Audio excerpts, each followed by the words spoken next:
உலகம் முழுவதும் வாழக்கூடிய ஸ்ரீ குபேரன் டிவி நேயர்கள் அனைவருக்கும் உங்கள் தாம்பரம் ஸ்ரீ வாராகி ஈசனேசன் சுவாமியுடைய நல்லாசிகள், வாழ்த்துக்கள். ஜெய் வாராகி, ஜெய் ஜெய் வாராகி. அன்பு பக்தர்களே, மார்கழி மாத ராசி பலன்கள். பொதுவாக இந்த பிரபஞ்சம் அன்னை வாராகியின் வசமானது. அடியனுடைய உபாசனை தேவதை, என்னுடைய உபாசனை தேவதை அன்னை வாராகி அம்பாளுடைய அனுகிரகத்தோடு இந்த மார்கழி மாத ராசி பலனை தொடங்குகின்றேன். பிரபஞ்சம் வாராகியின் வசமானது. நாம் பார்க்க இருக்கின்ற தலைப்பு மார்கழி மாத ராசி பலன்கள். எத்தனை மாதங்கள் இருந்தாலும் அந்த எல்லாருமே வாழ்க்கையில் பெரியவங்களாம் என்ன சொல்லுவாங்க, கொஞ்சமாவது புண்ணியம் பண்ணுறா, கொஞ்சமாவது புண்ணியம் பண்ணு, வெறும் பாவத்தையே பண்ணாத, ஆனால் நீ கொஞ்சமாவது ஏதேனும் ஒரு தான தர்மம் கொஞ்சம் புண்ணியத்தை சேர்த்துக்கோ, அது உன்னை காப்பாற்றும் அப்படின்னு வாழ்க்கையை வாழக்கூடிய வழிமுறையை நம்ம பெரியவங்க முன்னோர்கள் வீட்டில் இருக்கக்கூடிய தாத்தா பாட்டி அவங்களால நம்ம சொல்லிக் கொடுப்பாங்க. அப்போ சாதாரண மனித வாழ்க்கைக்கே ஒரு புண்ணியம் செய்ய வேண்டும் என்று சொன்னால், அதே போல் இது எல்லா இடத்திலும் இருக்குது. மாதத்தில் மிக ஒரு புண்ணியமான மாதம்னா அது மார்கழி மாதம். அப்போ மற்ற மாதங்கள்லாம் பாவத்தை செய்யக்கூடியதா சாமின்னு கேட்டால் அப்படி கிடையாது. இப்போ புரட்டாசி மாதம் ரொம்ப உயர்ந்ததாச்சு, அதுவும் கொஞ்சம் நல்ல மாதம் தானே, அது பித்ருக்களுக்கு உடையது, அது இன்னும் வசதியானது. ஆனால் இந்த மார்கழி மாதம் என்பது தெய்வ வழிபாட்டுக்கு உரியது, புண்ணியமான மாதம். சார், ஒரு ஜாதகர் நம்மக்கிட்ட வரார், ஒரு நல்ல குடும்பத்தை சேர்ந்தவங்க, ஒரு உயர்ந்த குடும்பத்தை சேர்ந்தவங்க நம்மக்கிட்ட வராங்க, ஒரு கஷ்டத்தை சொல்கிறாங்க, அவங்களுடைய துன்பத்தை சொல்கிறார்கள், தற்சமயம் வாழக்கூடிய வாழ்க்கை சூழ்நிலையை சொல்கிறாங்க. ஜாதகம் பார்க்குறோம், நம்ம என்ன சொல்லுவோம், சார் இந்த பிரம்ம முகூர்த்தத்தில் ஒரு பூஜை பண்ணுங்க, ஹோமம் பண்ணுங்க, அல்லது இந்த ஆலயம் சென்று வாருங்கள், இங்கே போய் தீபம் போடுங்க, இல்லை இங்கே உட்காந்து போய் அழுதுட்டு வாங்க. இப்போ பரிகாரம் சொல்லி கொடுக்குறோம். அந்த பரிகாரம் எதை சார்ந்ததுன்னா ஆலயத்தை சார்ந்தது.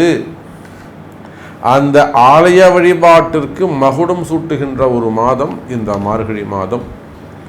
ஸோ இந்த மார்கழி மாத ராசி பலனை உங்களுக்கு சொல்வதிலே எனக்கு மிகப்பெரிய பாக்கியமாக நான் கருதுகிறேன். இந்த மார்கழி மாதத்தில் பார்த்தீங்கன்னாக்கா முக்கியமான ஒரு ஃபங்க்ஷன் எதுன்னு கேட்டிங்கன்னா வைகுண்ட ஏகாதசி. அற்புதமான நாள்.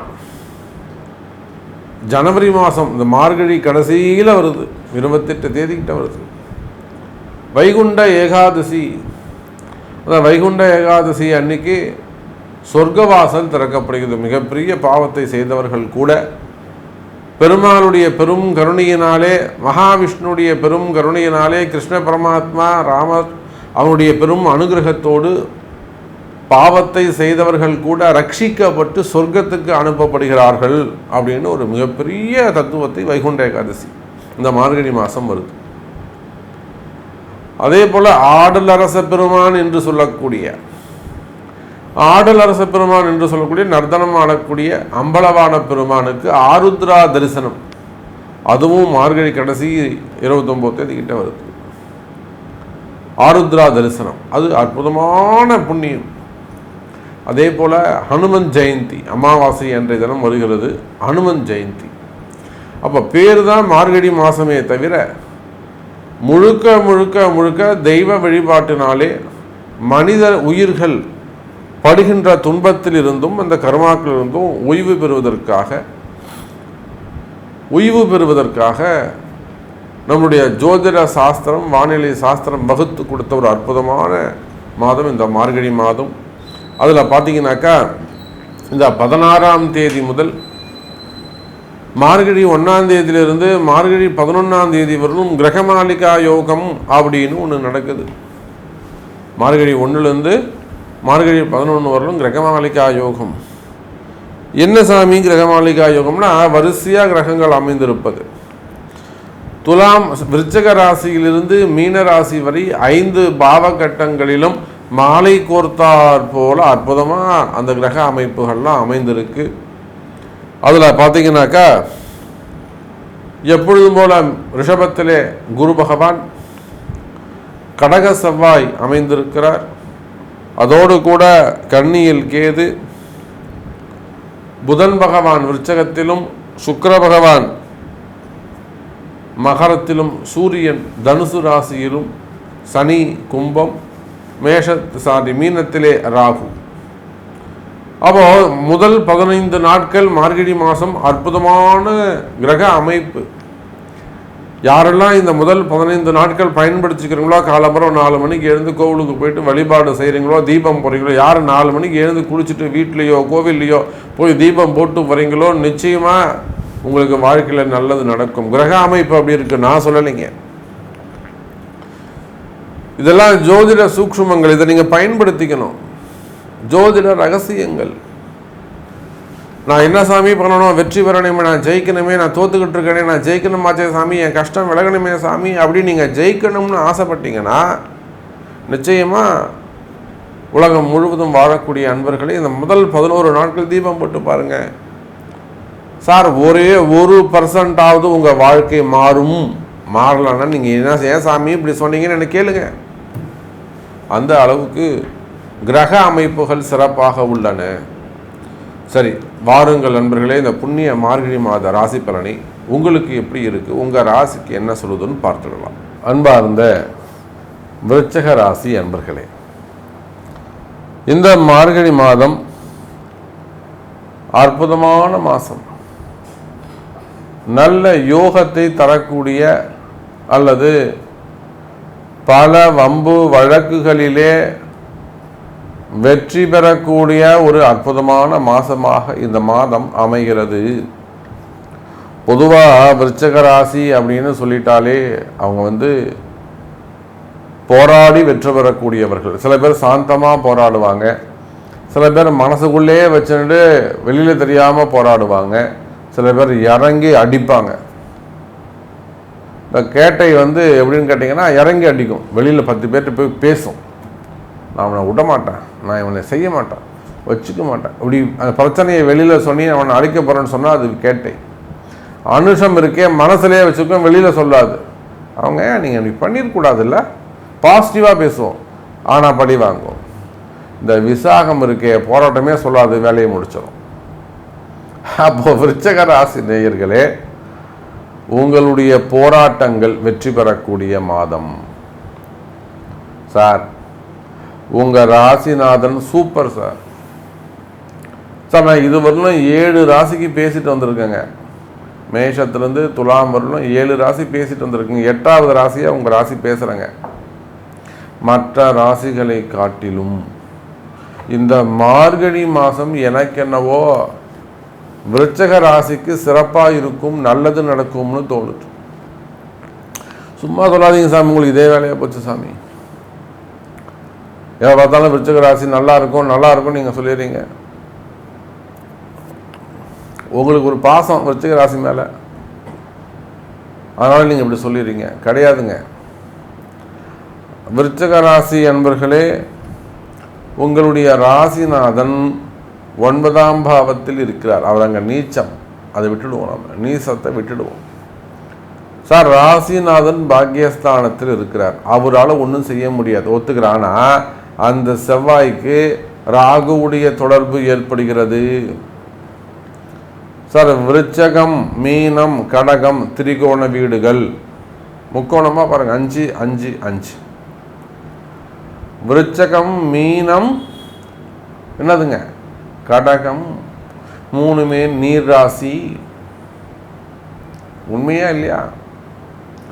அப்போ விருச்சிக ராசி அன்பர்களே, ராசிநாதன் பாக்கியஸ்தானத்தில் இருப்பது ஒரு சிறப்பு.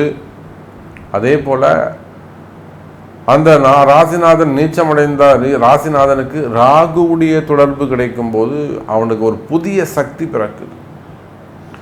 இத்தனை நாளாக நீங்கள் அவனை விட்டு வச்சுருப்பீங்க, உங்கள் எதிரியை போட்டோம்டா, பழிச்சிட்டு போனோம்டா, அவன் கஷ்டப்படுறான் விட்டுப்போ, நியாயம் தர்மம் பார்த்துருப்பீங்க.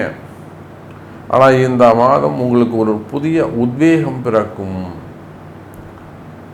ஆனால் பாத்திரம் பாருங்கள், எடுக்கக்கூடிய யுத்தத்தில் அல்லது எடுக்கக்கூடிய முயற்சியில் வெற்றி பெறக்கூடிய அற்புதமான தருணம். நீங்கள் ஜெயிக்கிறதுக்கான கால நேரம். ஏதாவது உங்களுக்கு அந்த மாதிரி ஜெயிக்கணும்னு ஆசை இருந்ததுன்னா, ஆமாம் சாமி நீங்கள் சொல்கிறது கரெக்டு, நான் ரொம்ப நாளாக போராட்டம் விட்டுட்டேன் சாமி, என்னால் முடியல, ஜெயிச்சிடலாமா சாமின்னு நீங்கள் கேட்டிங்கனாக்கா கண்டிப்பாக இந்த மாதம் நீங்கள் ஜெயிச்சிடலாம் விருச்சிக ராசி என்பர்களே. அப்போ ஜெயிக்கிறதுக்கு என்ன சாமி பண்ணணும்? அதுக்கு கண்டிப்பாக உங்கள் பிறப்பு ஜாதகம் தான், வேறு என்ன. அப்போ யுத்த களமாக இருந்தாலும், வாழ்க்கையே போராட்டமாக இருந்தாலும், வேலை செய்கிற இடம் போராட்டமாக இருந்தாலும், உத்தியோகம் போராட்டமாக இருந்தாலும், செய்தொழிலில் போராட்டங்களாக இருந்தாலும், நீங்கள் உள்நாட்டில் இருந்தாலும் வெளிநாடுகளில் இருந்தாலும், எந்த தொழில் செய்பவராக இருந்தாலும், எனி பிஸ்னஸ், நீங்கள் எந்த தொழில் செய்பவராக இருந்தாலும், தொழில் அமைப்பாக இருந்தாலும், ஜாபாக பிரைவேட் ஜாபு, கவர்மெண்ட் ஜாபு அல்லது குடும்பம், எந்த இடத்துல உங்களுக்கு போராட்டங்கள், போட்டி பொறாமைகள் இருக்குமேயானால், ஒரு பதவி போட்டிகள் இருக்குமேயானால், ஒரு வேலையில் உத்தியோகத்தில் போட்டிகள் இருக்குமேயானால், அல்லது ஒரு கடுமையான ஒரு சூழ்நிலை, கடன் பிரச்சனை, இந்த தொழில் செய்யலாமா, தொழிலை விட்டுடலாமா, தொழிலை விட்டு வெளியில் வந்துடலாமா, அப்படி நம்மளால் காப்பாற்ற முடியுமா, அந்த மன பயம் இருக்குமேயானால் அவையெல்லாம் விலகக்கூடிய மாதம். சார் வேலையில் உத்தியோகத்தில் ஜெயிக்கக்கூடிய மாதமாக, அற்புதமான மாதமாக இந்த மாதம் அமைகிறது விருச்சிக ராசி நேயர்களே. குறிப்பாக சினிமா துறையில் இருக்கக்கூடிய அன்பர்கள், மீடியா துறையில் ஒர்க் பண்ணக்கூடியவங்க, அதே போல் என்ன நம்ம நிறைய சினிமா துறையை சார்ந்த நண்பர்களை நம்ம பார்க்குறோம். கஷ்டப்படக்கூடிய விருச்சிக ராசி அன்பர்களும் இருக்கிறாங்க. உயர்ந்த நிலையில் ஒரு நிலைக்கு வளர்ந்து அதன் பிறகு வளர்ச்சி அடைய முடியாமல் இருக்கிறவங்களையும் நம்ம பார்க்குறோம். அப்போது இங்கே சினிமா துறையாக இருந்தாலும், ஒரு டாக்டராக இருக்கலாம், ஒரு ஹாஸ்பிட்டல்ஸ் வச்சு நடத்தக்கூடியவங்களாக இருக்கலாம், தொழில் செய்யக்கூடியவங்களாக இருக்கலாம், விவசாயிகளாக இருக்கலாம், அல்லது ஷேர் மார்க்கெட்டு, ஸ்டாக் மார்க்கெட்டில் ஒர்க் பண்ணக்கூடியவர்களாக இருக்கலாம், அல்லது பிஸ்னஸ் பண்ணக்கூடியவங்களாக இருக்கலாம், வெளிநாட்டில் பிஸ்னஸ் பண்ணக்கூடியவங்க, வெளிநாட்டில் ஜாப் ரிலேட்டடாக இருக்கக்கூடியவங்க, வெளிநாட்டில் ஏதேனும் வம்பு வழக்கு போலீஸ் கேஸில் போய் மாட்டிக்கிட்டு இருக்கலாம். அப்போ அந்த மாதிரி நீங்கள் ஏதேனும் வம்பு வழக்குகளில், சட்ட சிக்கல்களில் போய் மாட்டிக்கிட்டு இருப்பீர்களே ஆனால் கவலை வேண்டாம் விருச்சிக ராசி அன்பர்களே. அன்னை வாராகி இருக்கிறாள். நம்ம வாராகி இடத்துல எத்தனையோ ஜெயில் யோகம் பெற்றவங்களுக்கெல்லாம் கூட அதெல்லாம் விலக்கி திரும்பவும் அவங்கள கொண்டு போய் ஒரு நார்மலாக ஃபேமிலியோடு சேர்த்து வச்சுருக்கோம். அன்னை வாராகி செய்திருக்கிறாள் வாராகி பூஜை.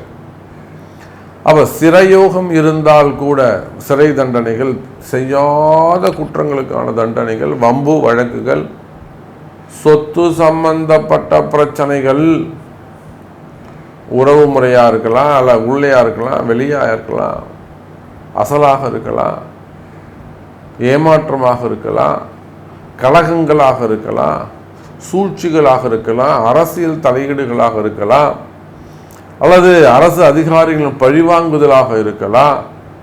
இப்படி எத்தனை சூழ்ச்சிகள் இருந்தாலும் அந்த சூழ்ச்சிகளை எல்லாம் உடைச்சி தூக்கி போட்டு மிதித்து நசுக்கிட்டு எழுந்து நியாயமான முறையில் ஜெயிக்கக்கூடிய ஒரு மாதமாக இந்த மாதம் அமைகிறது. வெற்றி நிச்சயம் விருச்சிக ராசி நேயர்களே. அதே போலத்தான் உங்களுடைய உடல்நிலை ஆரோக்கியம். சார் ராசிநாதன் 9ல் நீச்சம் அடைந்திருக்கின்ற காரணத்தினால தகுதி இல்லாத உங்கள் கூட பேசுறதுக்கும், உங்கள் கூட உட்கார்றதுக்கும், உங்கள் கூட பழகுவதற்கும் தகுதி இல்லாத நபர்கள் உள்ள நுழைவாங்க. கவனம் தேவை. அவங்கள பெரிய ஆளாக்காதீங்க, புரிஞ்சுக்கணும். அவங்க உங்களை அப்படியே தூக்கி வச்சு வர மாதிரி வருவாங்க. நான் பண்ணிடுறேன் சார். டேய் நீ யாரா என்னை காப்பாற்றுறதுக்கு? என்னை காப்பாற்றுக்கு எனக்கு தெரியும், நீ போடா. ஸோ அப்படி இல்லைனா உங்களை எதிர்ப்பவர்கள், உங்களுக்கு எதிரியாக வரக்கூடியவர்கள் தகுதி இல்லாதவர்களாக இருப்பாங்க. உங்களை ஈக்குவலாக சண்டை போடக்கூடிய ஆளாக இல்லை, ஆனால் ரொம்ப மோசமானவனாக இருப்பான். அப்போது ஒரு வரியில் சொல்ல வேண்டும் என்று சொன்னால், காலமும் நேரமும் உங்களுடைய தலையெழுத்தும் கர்மாவும் கடுமையான சூழ்நிலையில் உங்களை நிறுத்தினாலும் சரி, அது கடன் பிரச்சனையாக இருக்கலாம், ஜாப் ப்ராப்ளமாக இருக்கலாம், ஃபேமிலி ப்ராப்ளமாக இருக்கலாம், ஹெல்த் இஷ்யூஸாக இருக்கலாம், ஏமாற்றமாக இருக்கலாம், எனிவன். காலமும் நேரமும் கர்மாவும் உங்களை கடுமையான மன உளைச்சலுக்கோ கவலைக்கோ மனக்குழப்பத்திற்கோ அல்லது எதிரிகளிடத்தில் உங்களை ஒப்படைத்து சூழ்நிலையை கடுமையாக மாற்றி இருக்குமேயானால் கவலை வேண்டாம் விருச்சிக ராசி அன்பர்களே, அன்னை வாராகி இருக்கிறாள். இந்த மார்கழி மாதம் உங்களுக்கு சிறப்பானதாக இருக்கும். ஏதோ ஒரு வகையில் உங்களுக்கு நல்லது நடக்கப் போகுது. இந்த பிரச்சனையில் இருந்து நாம் எப்படிடா வெளியில் வர்றதுன்னு நீங்கள் முழிச்சுட்டு இருக்கலாம். இந்த பிரச்சனையிலிருந்து நம்மளை யார் காப்பாற்றுவாங்க, இது யார் இந்த பிரச்சனை நம்ம கை கொடுத்து மேலே தூக்கின்னு வருவாங்க, நம்மளை யார் காப்பாற்றுவாங்க அப்படின்னு கேள்விக்குறிகளோடு காத்திருக்கக்கூடிய எனதருமை விருச்சிக ராசி நேயர்களே, இந்த மார்கழி மாதம் உங்களுக்கு ஒரு நல்ல குரு கிடைப்பார். அந்த குருவின் மூலமாக, ஏன்னா விருச்சிக ராசிக்கு 7ஆம் பாவத்தில் சமசப்தமமாக குரு இருக்காரு. அப்போ நீங்கள் எந்த பிரச்சனையில் மாட்டிக்கிட்டு இருந்தாலும், எந்த தொழில் செய்பவராக இருந்தாலும் உங்களுக்கு ஒரு நல்ல குரு கிடைப்பார். அவர் மூலமாக உங்களுக்கு நல்ல ஒளி கிடைக்கும், வழி பிறக்கும் என்பதை தெரிவித்துக்கொண்டு, இது போக உங்களிடத்தில் கேள்விகள் இருக்குமே ஆனால் உங்களுடைய பிறப்பு ஜாதகத்தை கொண்டு தொடர்பு கொள்ளுங்கள் என்பதையும் தெரிவித்துக்கொண்டு மீண்டும் ஒரு அற்புதமான பதிவில் சந்திக்கிறேன். நன்றி. நமச்சிவாயம். ஜெய் வராகி. ஜெய் ஜெய் வராகி. ஸ்ரீ குபேரன் டிவியை பார்த்தமைக்கு நன்றிகள். மேலும் இது போன்ற தகவல்களை தெரிந்து கொள்ள ஸ்ரீ குபேரன் டிவியை சப்ஸ்கிரைப் செய்யுங்கள். மறக்காமல் பெல் ஐக்கானை கிளிக் செய்யுங்கள்.